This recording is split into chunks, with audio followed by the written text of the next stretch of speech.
I've gone ahead and saved my progress as oversizedartboard.ai found inside the 14 Align Distribute folder. And in this exercise, I'm going to show you how to take advantage of the distribute spacing function right there.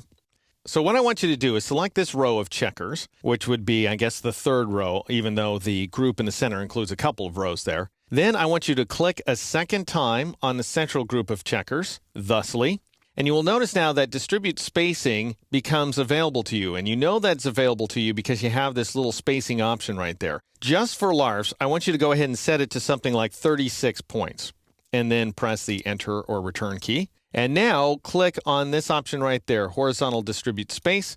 So what Illustrator has done is it's gone ahead and distributed the two outside objects with respect to the central key object, which has not moved. And because I requested a space of 36 points, the difference from the left side of this violet object to the right side of the group is exactly 36 points, and same with this space over here on the left-hand side as well. All right, but that's not what we want, right? We want these checkers to be right next to each other, so we want 0 spacing there. So go ahead and set that option to 0 points, and then click on this horizontal distribute space icon here inside the Align palette. It's not available to you up in the Control palette. Very important to note. All right, then I'll go ahead and select the second row of checkers. Click a second time on the central group of 4, and then click on this icon again.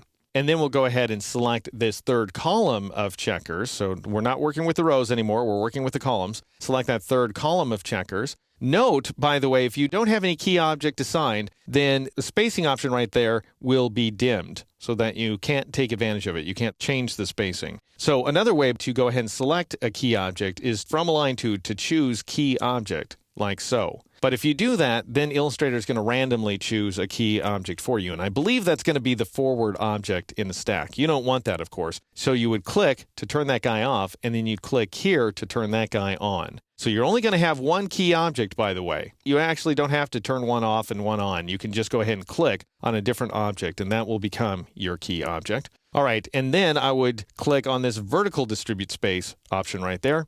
I'll select my second column of checkers, like so, and click on the central group of 4, and then go ahead and click on vertical distribute space. And we now have our central group of 12 checkers more or less positioned the way they need to be. And that may surprise you because everything still looks pretty bad. But these guys on top here are in the proper vertical position, as are the guys on bottom. And these guys on the right and left-hand side, they're in the proper horizontal position.